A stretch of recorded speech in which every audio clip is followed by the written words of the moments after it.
Dan, thanks for joining us again on AYP. Of course, thanks for having me. So, okay, let's talk about film right there. So you're one of the last guys to leave the stage here as far as, I mean, look, this M2, I had in art school. Yep. Henri Cartier-Bresson had one, that's why I bought it. Yep. And it still looks really good. It's a phenomenal camera. Yeah. Annie Leibovitz had one, but you know what? You're a trader. You've turned your back on it. I am a trader. The last friggin' roll of film I shot was like 7 years ago on this thing. Look, that's the norm. I think most people looked at film and said, look, it's not as convenient. Digital offers a million advantages. But I think for me, the things that people point at film and say, this is a limitation of film. Such as you have 36 images on a roll total. You can't see the work. You can't overshoot a scene. Those are pluses to digital photographers, and I totally understand that. But for me, the limitations are what make it so great for me. I also consider those pluses. Me too. One thing I can't stand is seeing somebody go, you know, 1,000 images doesn't make one good image. No, and then you have to edit that stuff. Okay, so what would you like to pass along to a digital photographer that they could learn from a film shooter? A couple of things. I would say to put limits on yourself when you go into a scene, just to prove to yourself that you can do it in terms of how many images you're going to shoot. Yeah. I think a lot of times I see people working with a very complex camera with a very complex lens, like a zoom lens, and I see them standing and fidgeting and zooming when they should be moving their body themselves. Right. So zooming with your feet. Zoom with your feet, preset the lens, look at the scene, and once you do this enough, I can look at the scene in front of me right here and say that's either a 24, a 28, or a 35. That's the lens I'm going to want looking at this scene. Right. And that just comes from practice and knowing the kind of pictures that I want. The other thing is that you have fingerprints, I have fingerprints, everybody in here has a fingerprint. And you have, as a photographer, you have a fingerprint as well. So how you see the world's unique from Lam and it is to me. Right. And it could take you a long time to figure out what your fingerprint is. So you have to just go practice. You're gonna fail 90+% of the time. We all do. It doesn't matter who you are. You go out and you shoot things, and the vast majority of what you shoot doesn't work. Photographers are a little bit like baseball players. You know, if you hit 300 in the majors, you're a superstar. And I think in photography, if you can hit a $150, you're a superstar. So don't sweat failure. Take chances. I think a lot of times when photographers come to me, or even consumers or prosumer level photographers, I've heard a lot lately like, I can't take pictures that are mine. Everything looks like so-and-so's. And I think what happens is when you sit down in front of a computer, you have an endless well of imagery that you can look at in a very short period of time. And I think that there's an upside to it and a downside. And the downside is it starts to haunt you when you're in the field because you see things and go, oh, that looks like so-and-so. So I feel fortunate to have come up when I did because I didn't have a cell phone or the internet.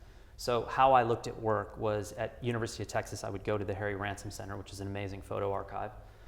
And I would go back through the old books and magazines that they had in the archive. And that's the only way that I consumed work. So it was very limited and it was very specific.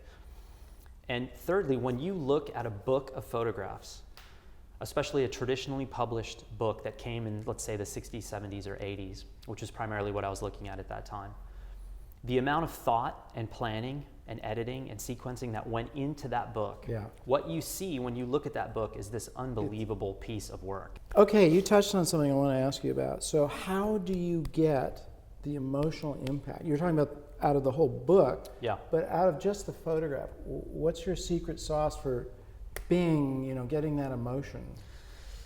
That's a really good question. Yeah. And I think that's really anybody who picks up a camera, that's what you're after. Because the reality is when I go to the field and I work, you're not there. Right. And he's not there and she's not there. So I have to translate what it was like to be there. You don't hear it, what I heard in the field. You can't smell it. You don't have the background story. Nothing. You're looking at a flat, quiet something, and then I have to translate that. And for me, and my friends are going to laugh because I like harp on this with anyone that will listen. I don't care if it's a taxi driver or whatever. It's light and timing and composition are the three things that you have. I don't move with a camera until the light is right, unless I'm in a portrait situation and I look around here and I said, okay, if I have to come in and photograph you and I have very limited time, I look around the room and all I do all day long when I'm photographing is I'm just looking for light. I'm looking for the light that I can work in. And as you do it more, you get better at it and you can do it quicker. And Helmut Newton's assistant got up in front of a crowd in LA one time and said how Helmut used to do it. And he would walk into a shoot and like within 2 minutes knew exactly what he was going to do.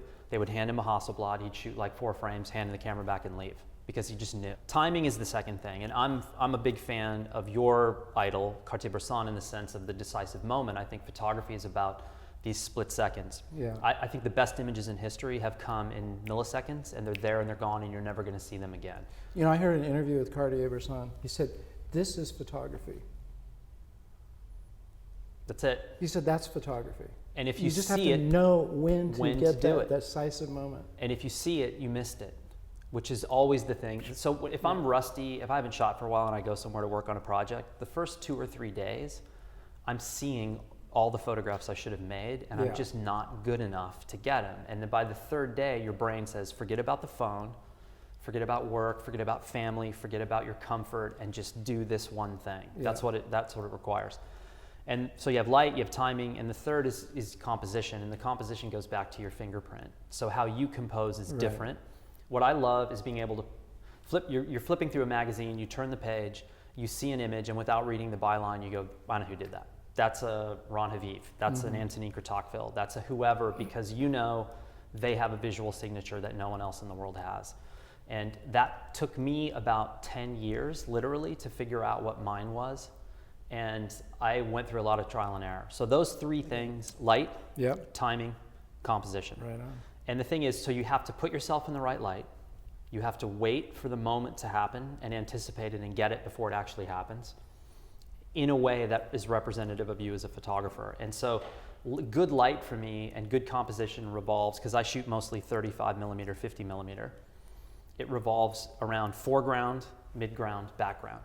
And I want something happening, foreground, midground, and background at the same time in light that works all the way through. Nice. And going back to, Cartier-Bresson saying or Ansel Adams saying once a month he gets an image, maybe a couple of times a year, I'm in a place where that goes down. So you're kind of seeing it in layers, right? Absolutely. Okay. Everything to me is about layers, because I shoot 35 and 50, and primarily with the 35, it's really about building layers in, because I want depth in the image, and great light and layering is how you get depth. Yeah, absolutely.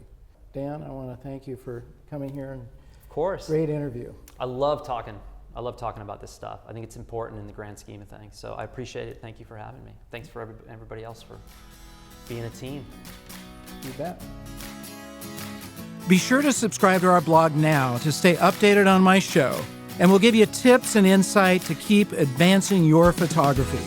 Also, check out our guests' website for a closer look at their work. Tune in to our next episode of Advancing Your Photography for an inside look at another photographer's world. Until then, this is Marc Silber reminding you to get out and capture your own images of life.